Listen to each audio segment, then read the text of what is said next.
Friends, May 10 ನಮ್ಮದು ಹುಟ್ಟಿದಬ್ಬ. ಮೊನ್ನೆ ಒಂದು ದಿವಸ ಹೇಗೆ ಯಾರ್ದೋ ಜೊತೆ ಮಾತಾಡ್ತಾ ಇದ್ದೆ. ನನ್ನ ಗಾರ್ಡ್ನರ್ ಮಕ್ಕಳು, ಚಿಕ್ಕ ಚಿಕ್ಕ ಮಕ್ಕಳು, ಇಬ್ಬರು ಮಕ್ಕಳು ಬಂದಿದ್ವು. ಮಾತಾಡ್ತಾ ನನ್ನ ಬರ್ತ್ಡೇ ಇದೆ, ನಾನು ಅಂಗನವಾಡಿ ಮಕ್ಕಳಿಗೆ ಏನಾದ್ರು ಕೊಡೋಕ್ಕೆ ಇಷ್ಟಪಡ್ತಾ ಇದ್ದೀನಿ, ಏನು ಕೊಡಬಹುದು ಅಂತ ಕೇಳ್ತಾ ಇದ್ದೆ. ಮಕ್ಕಳು ಅದನ್ನು ನೆನಪಲ್ಲಿ ಇಟ್ಕೊಂಡ್ಬಿಟ್ಟು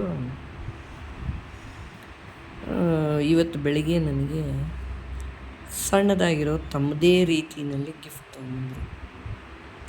ನನಗೆ ಆಶ್ಚರ್ಯ ಆಯಿತು, ಇದೇನಿದು, ಈ ಮಕ್ಕಳು ಯಾವಾಗ ಕೇಳಿಸ್ಕೊಂಡ್ರು ಮತ್ತು ಗಿಫ್ಟ್ ಯಾಕೆ ತಂದಿದ್ದಾರೆ ಅಂತ.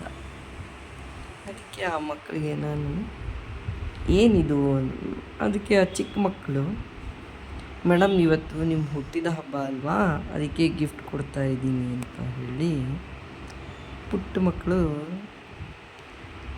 ತಂದು ಕೊಟ್ಟವು. ತಮ್ಮದೇ ಆದ ರೀತಿಯಲ್ಲಿ ಗಿಫ್ಟ್ ಪ್ಯಾಕ್ ಮಾಡಿದರು, ತಂದು ಕೊಟ್ಟರು. ನನಗೆ ಬಹಳ ಖುಷಿಯಾಯಿತು.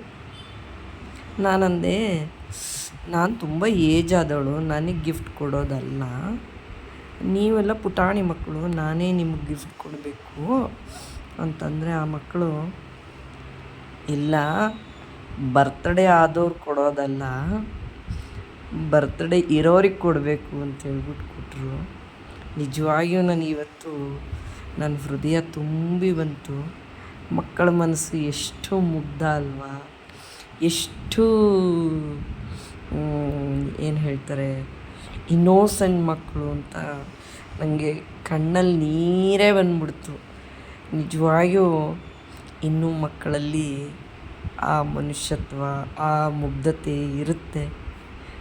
ನಿಜವಾಗಿಯೂ ಹೇಳ್ತೀನಿ, ಮಕ್ಕಳಿಗೆ ದಯವಿಟ್ಟು ಮೊಬೈಲ್ಗಳನ್ನ ಕೊಟ್ಟು ಹಾಳು ಮಾಡಬೇಡಿ, ಆ ಮುಗ್ಧತೆಯನ್ನು ಕಾಪಾಡಿ. ನಿಜವಾಗಿಯೂ ಮಕ್ಕಳಲ್ಲಿ ಆ ಮುಗ್ಧತೆಯನ್ನು ನೋಡೋಕ್ಕೆ ತುಂಬ ಖುಷಿಯಾಗುತ್ತೆ. Thank you.